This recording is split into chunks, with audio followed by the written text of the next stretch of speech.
దేవుని యందు ప్రియమైన సహోదరి సహోదరులారా, దేవుని ప్రియబిడ్డలారా, 24వ సామాన్య ఆదివారపు వాక్య పరిచర్యకు మీ అందరికీ ప్రభు అయిన దేవుని పేరిట ప్రేమతో స్వాగతం పలుకుతూ ఉన్నాను.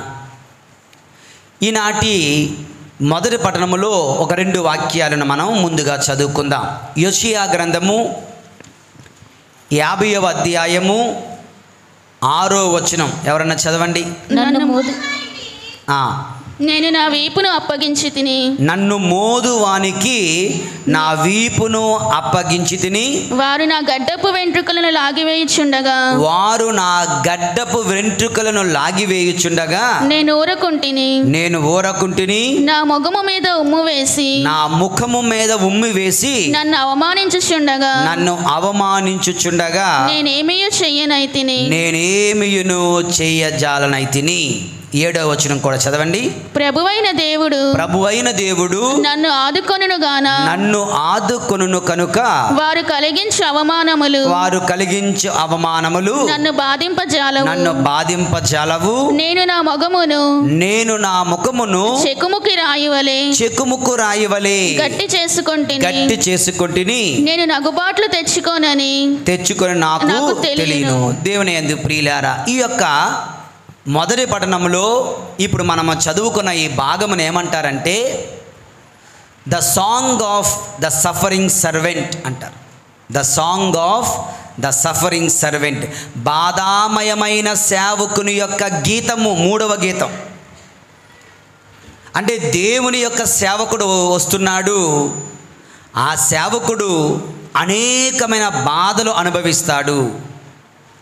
బాధామయమైన సేవకుడు, ఈ లోకంలో బాధామయమైన సేవకుడు ఎవరు? ఆ యేసు ప్రభు తప్ప. దేవుని యందు ప్రియులారా, అంటే యేసు ప్రభుని యొక్క శ్రమలను సూచిస్తూ కొన్ని వందల సంవత్సరాల క్రితమే యోషియా ప్రవక్త ద్వారా ప్రభు పలికారు. దేవుని యందు ప్రియులారా, యేసు ప్రభు జీవితంలో బాధలు ఎలాగున్నాయి? కొంచెమే ఉన్నాయా? నిండు కుండలాగా ఉన్నాయి.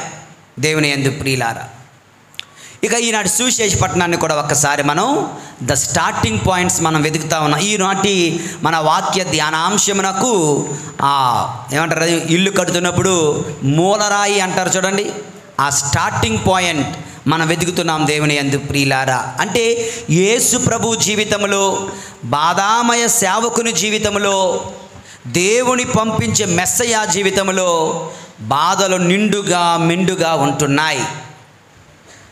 వాక్యం చూద్దాం. మార్కు శుభవార్త 8వ అధ్యాయము 31వ వచనం. యేసు శిష్యులకు, అందరూ కలిసి చదువుతాం, నా తర్వాత చెప్పండి అందరూ. మనుష్య కుమారుడు అనేక శ్రమలను అనుభవించి పెద్దలచే ప్రధానార్చకులచే ధర్మశాస్త్ర బోధకులచే నిరాకరింపబడి చంపబడి 3వ రోజున ఉత్థానమగుట అగత్యము. యేసు ప్రభు ఉత్థానం అవ్వాలంటే ముందు ఏం జరగాలంట? ఆయన పెద్దల చేత, ధర్మశాస్త్ర బోధకుల చేత శ్రమలు అనుభవిస్తాడు, నిరాకరింపబడతాడు, చంపబడతాడు. దేవుని యందు ప్రియ, ఇది యేసు ప్రభు జీవితంలో, మనుష్య కుమారుని జీవితంలో ఇలాగ ఉంటుంది. నేను ఎవరనే ప్రజలు అనుకుంటున్నారు? ఇదిగో మెస్సయా అని, ప్రవక్త అని, అదని ఇదని ఏదేదో అనుకుంటున్నారు. ప్రభువా, మరి నువ్వేమనుకుంటున్నావు పేతురు? ప్రభు, నీవు సజీవ దేవుని కుమారుడు అని, క్రీస్తువు, యు ఆర్ ద మెస్సయా. అయితే ఈ మెస్సయా జీవితం ఏమిటో తెలుసా? మీరు అనుకున్నట్టు కిరీటాలు ధరించేవాడు కాదు, ముండ్ల కిరీటం ధరించేవాడు. అందరిపై చలామణి చేసేవాడు కాదు, అందరికీ లోబడి ఉండేవాడు. సేవ చేయించుకోవడానికి రాలేదు, సేవ చేయడానికి వచ్చాడు. ప్రాణాలు తీయడానికి రాలేదు, తన ప్రాణాలు పోయడానికి వచ్చాడు. ఇది నా జీవితం, ఇది నా గమ్యం, ఇదే నా లక్ష్యం అని ప్రభు సూటిగా చెబుతూ తర్వాత మాటల్లో ప్రభు అంటున్నారు దేవుని యందు ప్రియులారా 34, 35 వచనాలు అందరూ చెప్పన్న తర్వాత, నన్ను అనుసరింపకోరువాడు తనను తాను త్యజించుకొని తన సిలువను ఎత్తుకొని నన్ను అనుసరింపవలెను. తన ప్రాణమును కాపాడుకొన చూచువాడు దానిని పోగొట్టుకొనును. నా నిమిత్తము నా సువార్త నిమిత్తము తన ప్రాణములను దారపోయేవాడు దానిని దక్కించుకొనును. దేవుని యందు ప్రియులారా, ఇది బాధామయ సేవకుని జీవితంలో శ్రమలు. ఆయనే యేసు ప్రభు. ఈ యేసు ప్రభు జీవితంలో, మెస్సయా జీవితంలో, మనిషి కుమారుని జీవితంలో శ్రమలు. అంతేనా? వాళ్ళిద్దరికైనా, వాళ్ళకేనా, ఆయనకేనా? నో. ఎవరెవరైతే ఆయనను అనుసరించాలి అనుకుంటున్నారో, ఎవరెవరైతే ఆయనను అనుసరించాలనుకుంటున్నారో వాళ్ళందరి జీవితాలలో కూడా శ్రమలు ఉంటాయి. ఇప్పుడు చెప్పండి, ఎవరు ఆయన్ని అనుసరిస్తారు? ఆయన అనుసరించేవారు మాత్రమే ఇక్కడ ఉండండి, మిగతా వాళ్ళందరూ వెళ్ళిపోండి అన్నాం అనుకో. అందరూ చూస్తారని వెళ్ళం, కానీ అందరూ కళ్ళు మూసుకొని చెప్పండి చూద్దాం వెళ్ళిపోతాం అంటారేమో. దేవుని యందు ప్రియులారా, మనందరి జీవితాలలో శ్రమలు ఉంటున్నాయి, కష్టాలు ఉంటున్నాయి, మరణాలు చూస్తున్నాం, ప్రమాదాలు చూస్తున్నాం, రోగాలు చూస్తున్నాం, రకరకాల శ్రమలు. దేవుని యందు ప్రియులారా, ఈ రోజున మన యొక్క ధ్యానాంశం ఏమిటంటే క్రైస్తవ జీవితంలో శ్రమల పాత్ర. చెప్పనందరూ, క్రైస్తవ జీవితంలో శ్రమల పాత్ర. మనందరి జీవితంలో మనందరం క్రైస్తవులమేనా? మనందరం క్రైస్తవులమేనా? మనందరం క్రైస్తవులం అయితే మనందరి జీవితాలలో శ్రమలు అనే పాత్ర ఉంటుంది. శ్రమలకు ఒక ముఖ్యమైన పాత్ర ఉంటుంది, శ్రమలకు ఒక విలువ ఉంటుంది. కనుక ఈ రోజున ఆ శ్రమల యొక్క స్వరూపం ఏమిటో, the different characteristics of sufferings ఏమిటో, ఈ శ్రమలను మనం ఎలా అర్థం చేసుకోవాలో, ఈ శ్రమల ద్వారా దేవుడు మనతో ఏం మాట్లాడుతున్నాడో తెలుసుకోవడానికి ప్రయత్నం చేద్దాం. దేవుని యందు ప్రియులారా, ముందుగా దానిలోనికి వెళ్ళే ముందు ఒక ముఖ్యమైన విషయం చెప్పాలి. ఎందుకు శ్రమలు వస్తున్నాయి, కారణాలు ఏమిటి, ఎక్కడి నుంచి శ్రమలు వస్తున్నాయి అన్నట్లయితే, నా మట్టుకు నా యొక్క వ్యక్తిగతమైన అభిప్రాయం ఏమిటంటే, మనకు శ్రమలు 3 కారణాలుగా వస్తాయంట. Just 3 reasons. మొట్టమొదటి శ్రమ, లేదంటే శ్రమలకు మొట్టమొదటి కారణం స్వయం కృతాపరాధం. ఏంటది? స్వయం కృతాపరాధం. సొంతంగా చేసుకున్న వ్యక్తి పనులే, సొంతంగా చేసుకున్న పనులు. చిన్నప్పటి నుంచి ఒకడు గంజాయికి అలవాటు పడ్డాడనుకో, 35 సంవత్సరాలకే బకెట్ తన్నేస్తాడు. ఇది ఎవడు చేసిన సంబంధం? దేవుడు చేశాడా? తల్లిదండ్రులు చేశారా? స్వయం కృతాపరాధం. కొంతమంది ఏదంటారు కదా, బాటిల్ ఎత్తితే దించరంట. ఉన్నారు అలాగా? ఎత్తడం వచ్చి కానీ దించడం రాదండి నాకు. ఏదన్నా కొంతమందికి సైకిల్ ఎక్కడం వచ్చి, సైకిల్ తొక్కడం వచ్చి, దిగడం రాదు. చిన్నప్పుడు, మరి ఇప్పుడు అయితే కొత్త సైకిల్. చిన్నప్పుడు ఒకే సైకిల్ ఉండేది, చిన్నవాళ్ళకి పెద్దవాళ్ళకి అందరికీ ఒకే సైకిల్. ఆ పెద్ద సైకిల్ పొట్టిగా ఉన్న వాళ్ళకి కాళ్ళు అందవు. వాళ్ళకి నెమ్మదిగా ఏదో గట్టు మీద మెట్టు మీద కాలు వేసుకుని ఎక్కేస్తారు. దిగడం సమస్య. అది దిగాలంటే ఏం చేయాలి?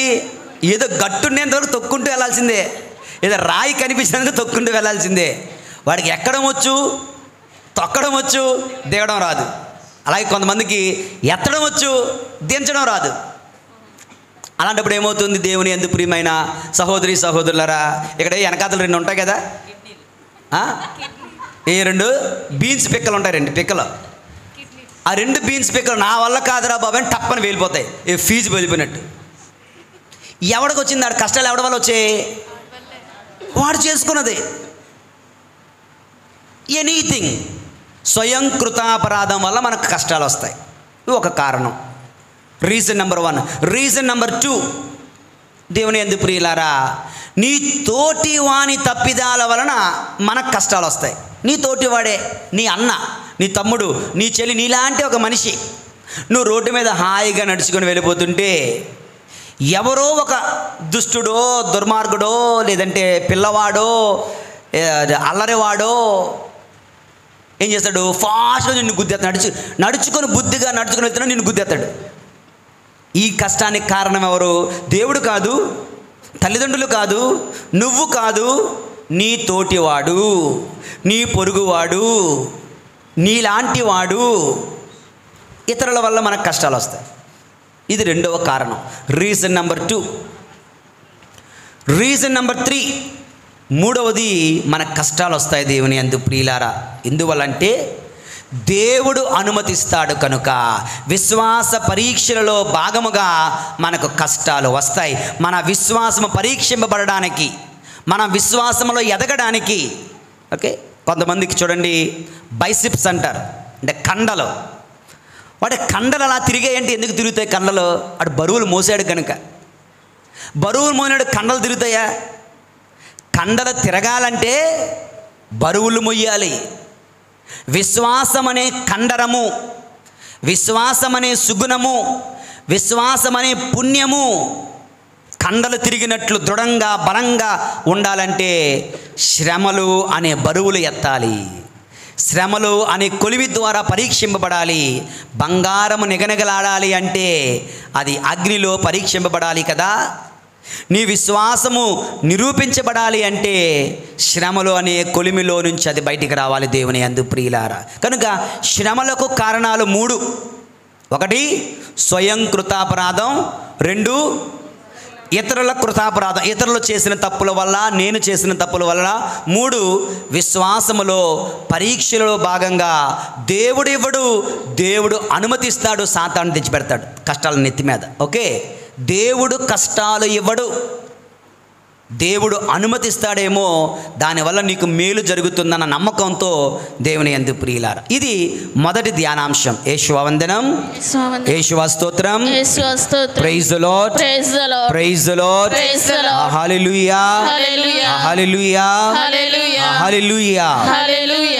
ఓకే, ఇక ఈనాటి అసలైనటువంటి ధ్యానాంశంలో మనం ప్రవేశిస్తున్నాం దేవుని యందు ప్రియులారా. ఈ యొక్క కష్టాల యొక్క విశిష్టత, కష్టాల యొక్క విలువ, దాని యొక్క స్వరూపము, దాని యొక్క స్వభావము మనం తెలుసుకోవాలంటే 8 యాంగిల్స్లో మనం చూడాలి. కష్టాలను 8 విధాలుగా మనం దానిని అర్థం చేసుకోవచ్చు. ఈ రోజున ఈ ఉదయకాల దివ్య పూజాబలిలో 4 విషయాలు మీతో పంచుకుంటాను. సాయంత్రం దివ్య పూజాబలిలో మరొక 4 విషయాలు మీతో పంచుకుంటాను. సో ఈనాటి ఈ యొక్క 8 కూడా ముందుగా మీకు చెప్తున్నాను దేవుని యందు ప్రియులారా. Number 1, sufferings are retributive. Number 2, sufferings are disciplinary. Number 3, sufferings are probative. Number 4, sufferings are temporary. Number 5, sufferings are inevitable. Number 6, sufferings are mysterious. Number 7, sufferings are redemptive or vicarious. Number 8, sufferings are sources of great blessings. 8. Father గారు మీరు ఏం చెప్పారు మాకేం అర్థం కాలేదు, ఇది మాత్రం నాకు అర్థమవుతుంది. ఓకే, సో తెలుగులో ఒక్కొక్కటి చెప్తాను దేవుని యందు ప్రియులారా. సఫరింగ్స్ ఆర్ రెట్రిబ్యూటివ్ అనగా కర్మ కొద్దీ శ్రమలు. ఓకే, కర్మ కొద్దీ శ్రమలు. నెంబర్ 2, సఫరింగ్స్ ఆర్ డిసిప్లినరీ అంటే క్రమశిక్షణ కొలది శ్రమలు, క్రమశిక్షణ కొరకు శ్రమలు. నెంబర్ 3, సఫరింగ్స్ ఆర్ ప్రొబేటివ్ అంటే విశ్వాస పరీక్షలే ఈ శ్రమలు. నీకు కష్టం వచ్చినప్పుడు దాన్ని ఎలా అర్థం చేసుకోవాలో చెప్తూ ఉన్నాను. విశ్వాస పరీక్షలే ఈ శ్రమలు. 4వది, సఫరింగ్స్ ఆర్ టెంపరరీ అశాశ్వతమైనవి ఈ శ్రమలు. భయపడిపోవాల్సిన అవసరం లేదు, ఎల్లకాలం ఉండబోవు, అశాశ్వతమైనవి ఈ శ్రమలు. ఈ 4 ఈరోజు ఈ ఉదయపు ధ్యానాంశంలో మనం ధ్యానిస్తూ ఉన్నాం దేవుని యందు. మరొక 4 ఉన్నాయి. సఫరింగ్స్ ఆర్ ఇన్ఎవిటబుల్, అందరి సొత్తు, అందరికీ ఉంటాయి ఈ శ్రమలు. శ్రమలు లేనివాడు ఈ లోకములో ఎవడు ఉండడు. సఫరింగ్స్ ఆర్ మిస్టీరియస్ అనగా పరమ రహస్యాలు ఈ శ్రమలు. దానిలో ఉన్న రహస్యం ఎవ్వరికీ అర్థం కాదు, ఆ దేవునికి తప్ప. 7 sufferings are redemptive or vicarious అనగా రక్షణ కొరకు ఈ శ్రమలు, రక్షణ విలువ ఉంటుంది శ్రమలలో. ఇక 8వది sufferings are sources of great blessings అనగా అధికమైన ఆశీర్వాదాలకు మూలాలే ఈ శ్రమలు. మన కష్టాలు కలిగినప్పుడు ఈ 8 మాటలు మన ఇంటి ముందు బీరువా మీద అంటించుకున్నాం అనుకో, ఏదో ఒక దాంట్లో పడిపోతుంది నీ కష్టాల కారణం. దాన్ని మనం జయించగలుగుతాం దేవుని యందు ప్రియులారా. మనం ధ్యానించే 4 ధ్యానాంశాలలో మొట్టమొదటిది చెప్పండి మీరే, మొట్టమొదటిది ఏంటి? సఫరింగ్స్ ఆర్ రెట్రిబ్యూటివ్, తెలుగులో కర్మ కొద్దీ ఈ శ్రమలు. రెట్రిబ్యూటివ్ అనగా దేవుని యందు ప్రియులారా కష్టాలు మన పాప ఫలితాలు. నువ్వు చేసావు, నీకు ఫలితం వచ్చింది. నీ పాపం పండిందిరా అంటారు చూడండి, ఆ పండడమే కష్టాలు. లేదంటే నువ్వు ఏదైతే విత్తుతావో అదే నువ్వు కోసుకుంటావు. ఎవడు దేనిని విత్తుతాడో వాడు దానిని కోసుకొనును. మంచితనాన్ని విత్తితే మంచితనం యొక్క ఫలితాన్ని నువ్వు కోసుకుంటావు. చెడ్డతనాన్ని నువ్వు విత్తితే చెడ్డతనం యొక్క ఫలితాలను నువ్వు అనుభవిస్తావు. మంచిని చేస్తే సంతోషిస్తావు, చెడును చేస్తే దుఃఖిస్తావు. మంచిని చేస్తే ప్రేమను పొందుతావు, చెడును చేస్తే హెచ్చరికలు పొందుతావు. Sufferings are retributive. నేను మంచిదాన్ని కానీ కష్టాలు నాకు వచ్చే అనొద్దు. నువ్వు పలికిన మాట వలనే ఈ కష్టం, ఈ అవమానం, ఈ దుఃఖం, ఈ నష్టం, ఈ బాధ అన్నది మనం గుర్తించాలి దేవుని యందు ప్రియులారా. దేవుని వాక్యాన్ని చదువుకుందాం. గలతీయులకు రాసినటువంటి లేఖ 6వ అధ్యాయము 7వ వచనం. పౌలు గారు గలతీయులకు రాసినటువంటి లేఖ 6వ అధ్యాయము 7వ వచనం. మీరు మోసగించుకొనకుడు, మిమ్మల్ని మీరు మోసగించుకొనకుడు, ఎవడైనా దేవుని హేళన చేయజాలడు, ఎవడైనను దేవుని హేళన చేయజాలడు. ఏ వ్యక్తి అయినను తాను నాటిన దానినే కోసుకొను, తాను నాటిన దానినే కోసుకొను. చెప్పండి అందరూ, ఏ వ్యక్తి అయినను తాను నాటిన దానినే కోసుకొనును. దేవుని యందు ప్రియులారా, కొన్ని ఉదాహరణలు చెప్పనా బైబిల్లో. సోదోము గొమొర్రా వారు నాటినదేమిటి? వ్యభిచార పాపాలు. వారు నాటినది ఏమిటంటే వ్యభిచార పాపాలు. అది ఎంత ఘోరంగా వెళ్ళిందంటే దేవుని యందు ప్రియులారా, లోతును కాపాడడానికి దేవుని దూతలు మగవాళ్ళ రూపంలో వచ్చారు. దేవుని దూతలు 2 దూతలు మగవాళ్ళ రూపంలో వస్తే ఆ రాత్రి ఆ ఊరిలో ఉన్న వాళ్ళందరూ వచ్చి లోతు తలుపు తడుతున్నారు. లోతు తలుపు తీ. అయ్యా ఎందుకయ్యా? నీ ఇంటికి ఎవరో చుట్టాలు వచ్చారంట కదా, వాళ్ళని పంపించు, మేము వాళ్ళతో వ్యభిచరించాలి అంటారు. ఆ ఊర్లో వాళ్ళందరూ సరిపోలేదు వాళ్ళకి. అరే వాళ్ళు చుట్టాలు, వాళ్ళ బంధువులు, వాళ్ళ అతిథులు దేవునితో సమానమండి. నాకు 2 కూతుర్లు ఉన్నారు, 2 కూతుర్లు ఇచ్చేస్తాను, మీ ఇష్టం వచ్చిన చేసుకోండి. అతిథులు దేవుడితో సమానం అంటే లేదు, నాకు ఆలే కావాలి అంటున్నారు. వచ్చి అడిగిన వాళ్ళు ఎవరు? మగవాళ్ళే. దేవుని యందు ప్రియ అంటే సింపుల్ ఎగ్జాంపుల్ అన్నమాట. వాళ్ళ పాపం ఎంత పతాక స్థితికి చేరుకుందో దాని వలన వారు కోసుకున్నదేమిటి? ఆకాశము నుండి అగ్ని గంధకము వర్షము వలె కురిసి అందరినీ కూడా కాల్చివేసింది దేవుని యందు ప్రియులారా. చెప్పండి, సోదోము గొమొర్రా వాసుల కష్టాలు ఏమిటి? కర్మ కొద్దీ శ్రమలు. వారి పాప ఫలితమే వారి కష్టాలు దేవుని యందు ప్రియులారా. బాబేలు గోపురం, దేవుడు అంతటి వాడిని అయిపోవాలి, దేవునితో యుద్ధం చేసి దేవుని పడగొట్టి మనం వెళ్ళి కూర్చుందాం కుర్చీ మీద. అటువంటి ఆలోచనతో తారుమారు భాషలు తారుమారు అయిపోయాయి దేవుని యందు ప్రియులారా. యోధా ఇస్కారియోతు జీవితంలో కష్టాలు, భయంకరమైనటువంటి గుండె కోత, తట్టుకోలేని బాధతో ఊరేసుకొని చచ్చాడు. ఎవరి వల్ల? దేవుడిచ్చాడా? వాళ్ళ అమ్మ నాన్న వల్ల? నో, తాను దైవ కుమారుణ్ణి మోసగించాడు కనుక, దైవ కుమారుని మోసగించాడు కనుక ఆ పాప ఫలితం అనుభవించాడు దేవుని యందు ప్రియులారా. 70వ సంవత్సరంలో యూదులందరూ కూడా ఘోరాతి ఘోరంగా రోమీయుల చేత శిక్షింపబడ్డారు. కారణం ఏంటి? 30వ సంవత్సరంలో దైవ కుమారునికి ఘోరాతి ఘోరంగా శిలువ మరణం వేసి చంపారు కనుక 40 సంవత్సరాల తర్వాత వాళ్ళ పాపం పండింది. రోమీయులు వచ్చి యూదులందరినీ కూడా ఘోరాతి ఘోరంగా శిక్షించారు దేవుని యందు ప్రియులారా. ఎంతగా శిక్షించారంటే వాళ్ళ దేవాలయం మీద రాతి మీద రాయి నిలువనినట్టుగా వాళ్ళ దేవాలయం ఆ దేవాలయాన్ని వాళ్ళు ఏం చేశారో తెలుసా? నాగలి పట్టి దున్నేశారట. నాగలి పట్టి దున్నితే రాయి మీద రాయి ఉంటుందా? అంత ఘోరంగా. గర్భిణీ ఉంటే గర్భిణీని చంపడం కాదు, గర్భిణీ పొట్టను కోసి బిడ్డను చంపి తల్లిని చంపేవారట. చిన్న పసిబిడ్డ ఉంటే ఆ పసిబిడ్డకు ఉరి వేసి ఆ తల్లి మెడలోనే వేసేవారు, ఈవిడ చేతులు కట్టేసేవారు. కన్న తల్లి చేతులు కట్టేసి కన్న తల్లి మెడకు కన్న బిడ్డను ఉరేసి రోమీయులు ఎంత ఘోరంగా యూదులను శిక్షించారు. ఈ యూదుల యొక్క శ్రమలు ఎవరి వలన? వాళ్ళు యేసు ప్రభువుకు చేసిన పాపం వలన. దేవుని యందు ప్రియమైన సహోదరి సహోదరులారా, మన జీవితాలలో కష్టాలు వస్తుంటే మనం పునీతుల్లాగా యాక్టింగ్ చేయకండి. నేను చాలా మంచివాడిని, మంచోళ్ళకే కష్టాలు వస్తాయి అని యాక్టింగ్ చేసి సమర్థించుకొని తప్పించుకొనడానికి ప్రయత్నం చేయకండి.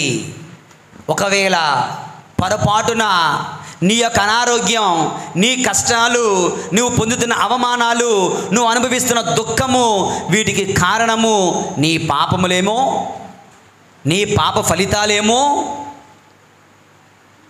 ఆత్మ పరిశీలన చేసుకొని ప్రభుని ముందు వినయాత్మలం కావాలి దేవుని యందు ప్రియులారా. ఇది మొదటి ధ్యానాంశం. యేషువా వందనం, యేషువా స్తోత్రం, praise the lord, praise the lord, praise the lord, hallelujah, hallelujah, హల్లెలూయా.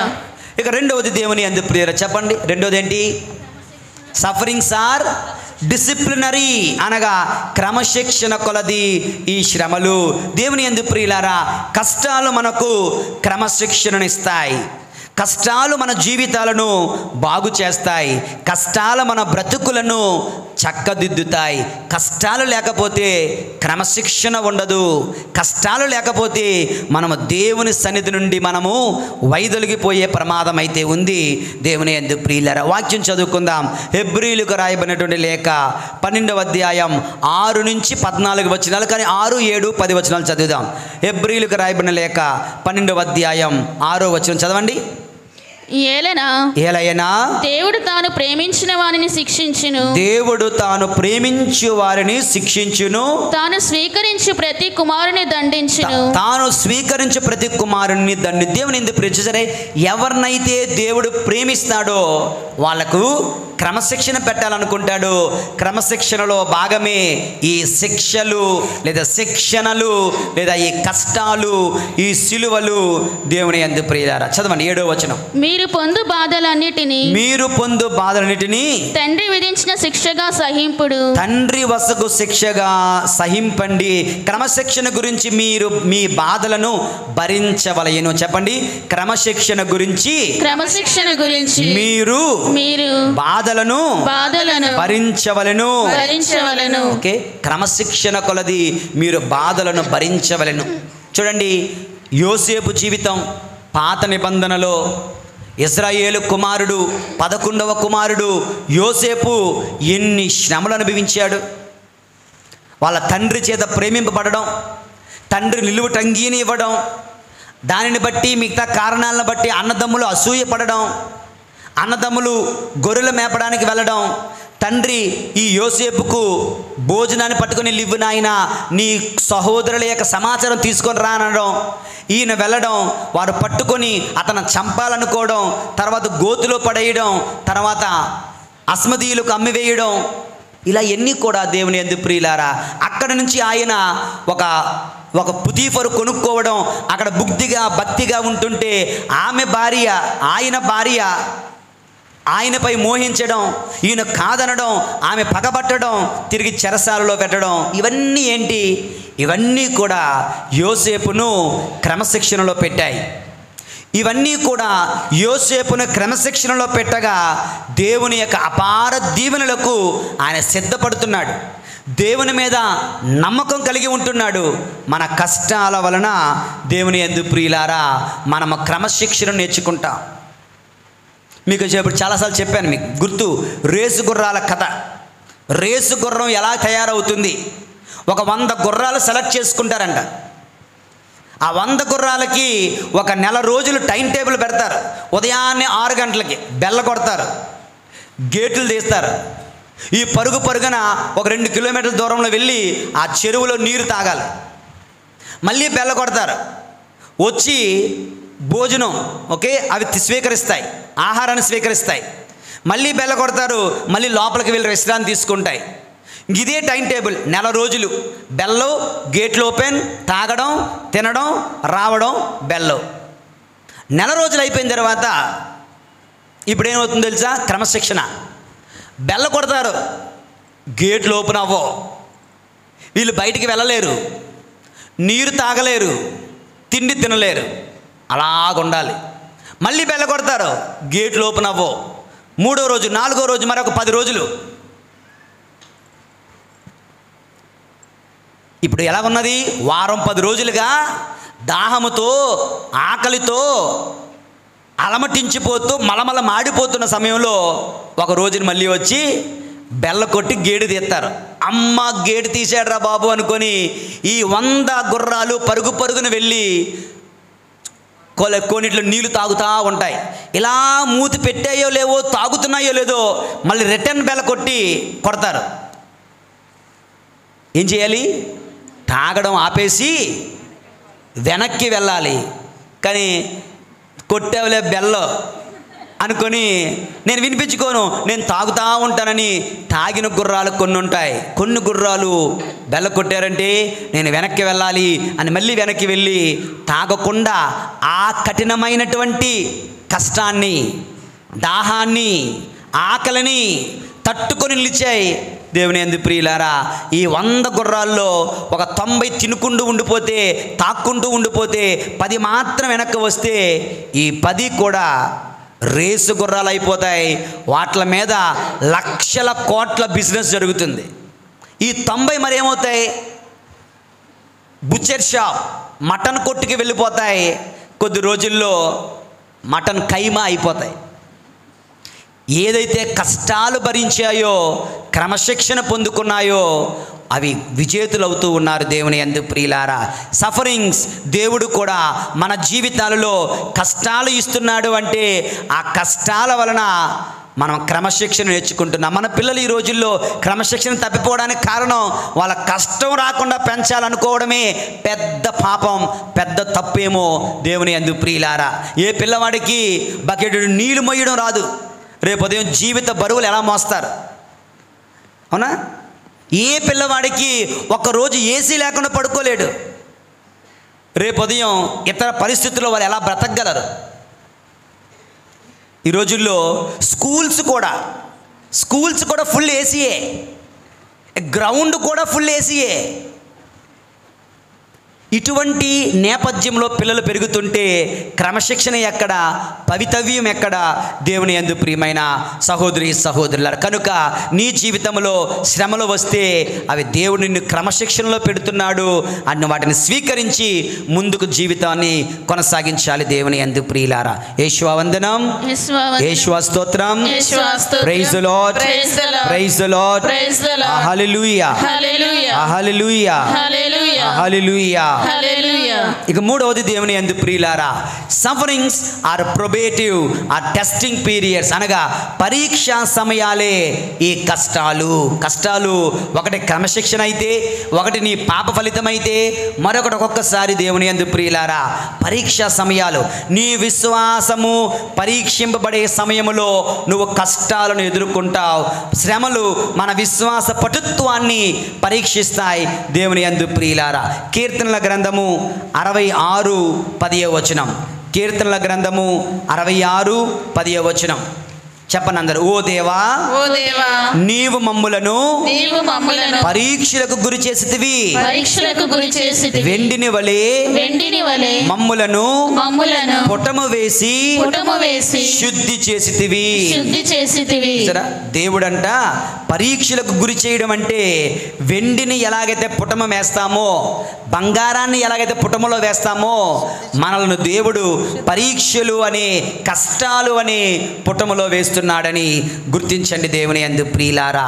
సామెతల గ్రంథము 17:3 దయించి బైబిల్ ఉన్నవారు తెరవండి. సామెతల గ్రంథము 17:3 నా తర్వాత చెప్పండి. వెండి బంగారములను కుంపటి పరీక్షించును, నరుని హృదయమును ప్రభువు పరీక్షించును. మరలా వెండి బంగారములను కుంపటి పరీక్షించును, నరుని హృదయమును దేవుడు పరీక్షించును. కష్టాల వలన మన విశ్వాసం దేవుడు పరీక్షిస్తున్నాడు. బెస్ట్ ఎగ్జాంపుల్ ఈ మాట అనేసరికి బెస్ట్ ఎగ్జాంపుల్ మన మైండ్కి రావాల్సిన వ్యక్తి ఎవరు? యోబు. Very good. ఇంకొకరు అబ్రహాము. మీ పరువు పోతుంది. ఓకే, అబ్రహాము దేవుని యందు ప్రియులారా 100 సంవత్సరాల ప్రాయములో లేక ఒక బిడ్డనిచ్చాడు దేవుడు. వెంటనే ఏమవుతుంది? దేవుడు అంటున్నాడు బిడ్డనిచ్చి 10 సంవత్సరాలు అయింది, బిడ్డతో హాయిగా ఆడుకుంటున్నాడు, బిడ్డను హాయిగా ప్రేమిస్తున్నాడు. ఈ సమయంలో దేవునికి డౌట్ వచ్చింది, నన్ను ప్రేమిస్తున్నాడా, తన కుమారుని అధికంగా ప్రేమిస్తున్నాడా తెలుసుకుంటాను ఒకసారి అనుకొని ఒక రాత్రి మీద హాయిగా నిద్రపోతుంటే అబ్రహాము బయటికి రా. చెప్పండి ప్రభువా, రేపు ఉదయం నీ కుమారుని తీసుకుని మొరియా కొండకు వెళ్ళు, అక్కడ నీ కుమారుని నాకు బలిగా అర్పించు. అంతే. ఒక్కసారిగా అబ్రహాము గుండె 1000 ముక్కలైనట్టు అయింది.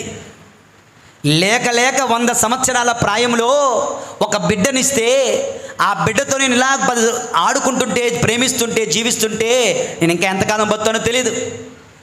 అలాంటిది నా ఏకైక బిడ్డన ప్రభు బలి అడుగుతున్నారేంటి అని వెనక్కున్నాడా? నా దేవుడు, నా ప్రేమ, నా బిడ్డ మీద ప్రేమ ఉంది, ఎస్ ఓకే కరెక్టే, కానీ నా దేవుని మీద అంతకంటే ఎక్కువ ప్రేమ ఉంది. నా దేవుని శక్తి నాకు తెలుసు కనుక నా దేవునికే నేను లోబడతాను అనుకొని తన బిడ్డను తీసుకుని వెళ్తా ఉన్నాడు. కర్రల మోపు మోసుకొని వెళ్తున్నాడు. బిడ్డడు అడుగుతున్నాడు, తండ్రి బలి ఇవ్వడానికి అగ్ని ఉంది, కట్టెలు ఉన్నాయి, బలి పశువేది, నువ్వేరా నాయనా అని చెప్పగలడా? ఆ దుఃఖాన్ని గుండెల్లో దాచుకొని తనకు తెలియకుండానే నాయనా దేవుడు సమకూర్చును పద, గాడ్ విల్ ప్రొవైడ్, దేవుడు సమకూరుస్తాడు నాయన అనుకొని వెళ్ళాడు. ఆ యొక్క రాతి పీఠాన్ని కట్టాడు. బిడ్డను కాళ్ళు చేతులు కట్టి దాని మీద పెట్టి కత్తి తీసి చంపడానికి వెళ్తుంటే దేవుని దూత వచ్చి అబ్రహాము చిన్నవానికి హాని చేయవలదు, ఇది ఒక పరీక్ష మాత్రమే, ఈ విశ్వాస పరీక్షలో నిన్ను నెగ్గావయ్యా, ఇక నీకు తిరుగులేదు. దేవుని యందు ప్రియులారా, మన జీవితాలలో వచ్చే కష్టాల ద్వారా దేవుడు మనల్ని పరీక్షిస్తున్నాడు. నాకు తెలిసిన ఒక కుటుంబం బహుశా మరి పెళ్ళి అవ్వలేదనో, వాళ్ళ ప్రార్థనలు ఫలించడం లేదేమో, వాళ్ళ కష్టాలు తీరడం లేదేమో, పార్టీ చేంజ్, వేరే ఊరు, వేరే మతం, వేరే జాతి, లేదా వేరే సంఘం, ఎటో ఇలాంటి వ్యక్తులం మనం కాకూడదు. మన కష్టాల ద్వారా దేవుడు మనల్ని పరీక్షిస్తున్నాడు. చివరి వరకు సహనము కలిగిన వాడే విజయం సాధించును. చివరి వరకు సహనము కలిగిన వాడే రక్షింపబడును. దేవుని యందు ప్రియమైన సహోదరి సహోదరులారా, కనుక మన జీవితాలలో కష్టాలు ఎదురైనప్పుడు దేవుడు పరీక్షిస్తున్నాడు అను ఉద్దేశంతో మనం ముందుకు సాగాలి. ఇక ఆఖరిగా దేవుని యందు ప్రియులారా, సఫరింగ్స్ ఆర్ టెంపరరీ. కష్టాలు అశాశ్వతమైనవి. చెప్పనందరూ, కష్టాలు అశాశ్వతమైనవి. కష్టాలు మన పాప ఫలితాలు, కష్టాలు క్రమశిక్షణ కొలది వస్తున్నాయి, కష్టాలు విశ్వాస పరీక్షలై వస్తున్నాయి, కష్టాలు అశాశ్వతము అన్న సత్యాన్ని మనం గుర్తించాలి. దేవుని యందు ప్రియులారా, అవి కొద్ది కాలము మాత్రమే. పౌలు గారు కొరింథీయులకు రాసిన 2వ లేఖ 4వ అధ్యాయం 17 నుంచి 18 వచనాలు, ప్రతిదీ కూడా బైబిల్ ఆధారంగా నేను మీకు నిరూపిస్తున్నాను. జాగ్రత్తగా ఆలకించండి. పరిశుద్ధ గ్రంథ పఠనము. పౌలు గారు కొరింథీయులకు రాసిన 2వ లేఖ 4వ అధ్యాయము 17 నుంచి 18 వచనాలు. మేము అనుభవించుచున్న ఈ తాత్కాలిక కష్టము, పౌలు గారు, మేము అనుభవించుచున్న ఈ తాత్కాలిక, శాశ్వతమైనవి కాదు, అశాశ్వతమైన కష్టము, ఆ కష్టము కంటే ఎంతయో అధికమైన, దానికంటే ఎంతో అధికమైన నిత్య మహిమను మాకు సమకూర్చును. గోచరమగు విషయములపై కాక అగోచరమగు విషయములపై మా శ్రద్ధను కేంద్రీకరింతుము. గోచరములు కొలది కాలము మాత్రమే ఉండును, అగోచరములు శాశ్వతములు. దేవుని కంటికి కనిపించేవి కొద్ది కాలమే, కంటికి కనిపించనివి శాశ్వతమైనవి. ఈరోజు నువ్వు నేను అనుభవిస్తున్నది అశాశ్వతమైన కష్టం, గుర్తుంచుకో. అది ఎల్లకాలం ఉండదు, ఉండబోదు, గుర్తుంచుకో. అది కొలది కాలం మాత్రం తొలగిపోవును, గుర్తుంచుకో. దేవుని యందు ప్రియమైన సహోదరి సహోదరులారా, ఇంకొక వాక్యం పేతురు గారు రాసిన 1వ లేఖ 5వ అధ్యాయం 10వ వచనం. పేతురు గారు రాసిన 1వ లేఖ 5వ అధ్యాయం 10వ వచనం. కృపామయుడగు దేవుడు తన శాశ్వత మహిమలో భాగస్వామ్యులుగా క్రీస్తుతో ఐక్యం పొందిన మిమ్ము ఆహ్వానించును.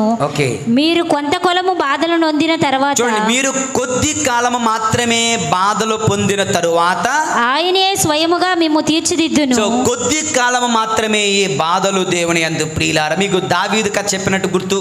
దావీదు ఒకరోజు అన్ని యుద్ధాలే, అన్ని విజయాలే, కష్టం అంటే లేదన్నమాట, అన్ని విజయాలతో గర్వపడిపోతున్నాడు. ఒక్కొక్కసారి ఏదైనా కష్టం వస్తే వెంటనే గోన్ ధరించి బూడిద పూసుకొని ఏడుస్తూ కూర్చుని పోతున్నాడు. సో తనకు నచ్చలేదు, తన జీవితం తనకే నచ్చలేదు. ఆనందం వేస్తే ఆకాశం అంత ఎగిరిపోతున్నాడు, దుఃఖం వస్తే పాతాళానికి వెళ్ళిపోతున్నాడు. హై మూడ్, లో మూడ్, హై స్పిరిట్, లో స్పిరిట్, ఇదేం బాగలేదు. కనుక నాకు ఏదైనా మాత్ర ఇస్తారా, టానిక్ ఇస్తారా, మూలికలు ఇస్తారా అనుకొని ప్రైమ్ మినిస్టర్ని పిలిచాడట. అరే బాబు, నువ్వేం చేస్తావంటే నువ్వేమన్నా చెయ్యి, ఎక్కడికన్నా వెళ్ళు, 4 రోజులు గడువిస్తున్నాను, వైద్యులను సంప్రదిస్తావో శాస్త్రవేత్తలను సంప్రదిస్తావో సంప్రదించు, నాకైతే ఒక మందు తీసుకొనిరా. ఏంటి మందు, ఏంటి జబ్బు అంటారా? సంతోషం కలిగితే ఎగిరి గంతులేస్తున్నాను, దుఃఖం కలిగితే కుమిలిపోయి చచ్చిపోతున్నాను. అలా కాదు, సంతోషం కలిగిన దుఃఖము కలిగిన నేను సావధానముగా ఉండాలి, సమాధానంగా ఉండాలి, నెమ్మదిగా ఉండాలి. అటువంటి మందు ఏదైనా ఉంటే, అంటే బీపీ ఎక్కువ ఉండకూడదు, తక్కువ ఉండకూడదు, బీపీ కరెక్ట్గా ఉండాలి. మందు ఇవ్వా అని అడుగుతున్నాడు. అంటే ఇతను రాజ్యమంతా తిరిగాడు, పక్క రాజ్యాలు తిరిగాడు, అన్నీ తిరిగాడు, వైద్యులను సంప్రదించాడు, శాస్త్రవేత్తను సంప్రదించాడు, గురువర్యులను సంప్రదించాడు, ఎక్కడ మందు దొరకలే. ఆఖరి రోజు గడువైపోతుంది, రాజుగారి కోపానికి గురవుతాడు. ఏం చేయాలో తెలియక ఆ పక్కనే ఉన్న గార్డెన్లో తలపట్టుకుని కూర్చొని ఏడుతున్నాడట. సొలొమోను బాలుడుగా ఉన్నాడట, గొప్ప జ్ఞానము కలిగిన బాలుడు కదా. సో అప్పటికి అతను అడుగుతున్నాడు, ఏమండి ఇలా బాధగా ఉన్నారు ఏంటి అంటే, మీ నాన్నున్నాడే రాజుగారు పెద్ద పరీక్ష పెట్టారు, మందు తెమ్మంటాడు, అదేదో కొత్త రోగం అంట అని చెప్తే, ఓ ఇంతేనా, చాలా సింపుల్ కదా అన్నాడు. ఏంటి సింపుల్, ఇంత పెద్ద కష్టమైతే? ఏమీ లేదండి, నేను చెప్పినట్లు చేయండి అని చెప్పి మనవాడు ఏదో టకటక రాసిచ్చాడు. ఇచ్చి దీనిని, ఈ మాటలను ఒక ఉంగరం మీద రాయించి ఇచ్చేయండి గిఫ్ట్గా అన్నాడు. అంతే. మరుసటి రోజు వచ్చారు, అందరూ కూడా వచ్చారు. ఏం తెచ్చాడా మందు, మాకు కూడా ఇస్తారా అనుకొని. వచ్చేసరికి రాజుగారి దగ్గరికి వెళ్ళి ఒక బరిని తీశాడు. అందులో ఒక గోల్డ్ రింగ్, పెద్ద గోల్డ్ రింగ్ ఉంది. ఆ రింగ్ తీసుకొని చేతికి పెట్టుకుంటే లోపల కొన్ని అక్షరాలు రాయబడ్డాయి. ఏంటి ఆ అక్షరాలు అంటే, this too will pass away. తెలుగులో సింపుల్, ఇదియును గతించును. చెప్పండి అందరూ, this too will pass away, ఇదియును గతించును. అంటే అర్థం ఏంటి అన్నాడు. మీకు బాగా సంతోషం కలిగిందనుకో, చూడండి ఏంటది, ఇదియును గతించును అంటే ఈ సంతోషం ఎంతో కాలం ఉండదు. బాగా దుఃఖం కలిగిందనుకో, మళ్ళీ చూడు ఏముంది, ఈ దుఃఖం కూడా ఎంతో కాలం ఉండదు. కనుక ఈ దుఃఖానికి అంత దుఃఖపడిపోవాల్సిన అవసరం లేదు, ఆ సంతోషానికి అంత సంతోషపడాల్సిన అవసరం లేదు. బీ కూల్, బీపీ కంట్రోల్లో ఉంటుంది అని దేవుని యందు ప్రియులారా, ఆ మాటలతో నా కష్టాలు తాత్కాలికమైనవే, కొద్ది కాలం మాత్రమే, అశాశ్వతమైనవే కదా, నేనెందుకు భయపడాలి, బాధపడాలి అంటూ ఆయన తన జీవితాన్ని సరి చేసుకున్నాడంటే దేవుని యందు ప్రియులారా. ఎవడో మనలాంటాడు, ఏంటిది పాము రీడింగ్ అంటారే, పాము రీడింగ్ చూపించుకోవడానికి వెళ్ళాడట. జ్యోతిష్యం వాడు చేయి ఇలా పెట్టి రేఖలన్నీ చూసి లెక్కలేసి అర్రర్రర్రే చాలా పెద్ద ప్రమాదం వచ్చిందే అన్నాడు. ఏంటి ప్రమాదం, నీ హస్తరేఖలు ఏమీ బాగలేదయ్యా. అవునా, ఏంటో రానున్న 7 సంవత్సరాలు నీ జీవితం ఎంత దరిద్రం అంటే అంత దరిద్రం అన్నాడు. అవునా, నా జీవితం దరిద్రమా, సర్లేండి 7 సంవత్సరాలు ఓకే, ఆ తర్వాత సంగతి ఏంటి, బాగుంటుంది, ఆ తర్వాత నా జీవితం 7 సంవత్సరాల తర్వాత మీ అందరూ తెలుసు, లేదు నీకు అలవాటైపోద్ది, ఏంటి ఈ దరిద్రగుడి జీవితం అలవాటైపోద్ది అన్నారట దేవుని యందు ప్రియులారా. అలా కాదు కానీ మన జీవితాల్లో, జోక్స్ అపార్ట్, మన జీవితంలో కష్టాలు ఎదురైనప్పుడు అవి అశాశ్వతమని, దేవుడే శాశ్వతమని, శాశ్వతమైన సమాధానాలు పరిష్కారాలు కలిగిన వాడు దేవుడని స్వీకరిస్తూ మన అనుదిన సిలువను ఎత్తుకొని ప్రభుని అనుసరించుదాం దేవుని యందు ప్రియులారా. 4 విషయాలు. కష్టాలు మన పాప ఫలితాలేమో ఆత్మ పరిశీలన చేసుకోండి. కష్టాలు క్రమశిక్షణలో పెడతాయి, వాటిని స్వీకరించండి. కష్టాలు మనకు పరీక్ష సమయాలు, వాటిని నెగ్గి విశ్వాసాన్ని పటుత్వం చేసుకోండి. కష్టాలు అశాశ్వతమైనవి, శాశ్వతమైన దేవునిపై ఆధారపడండి. నన్ను అనుసరింపకోరువాడు తన అనుదిన సిలువను ఎత్తుకొని నన్ను అనుసరింపవలెను. అటువంటి విశ్వాస జీవితం మనకు దయచేయమని ప్రభుని ప్రార్థిద్దాం. 2వ భాగం కూడా అర్థం చేసుకోవాలంటే సాయంత్రం దివ్య పూజ బలికి కూడా రండి. ప్రభు మనలను దీవింతురుగాక. పితా పుత్ర పరిశుద్ధ ఆత్మ నామమున ఆమేన్.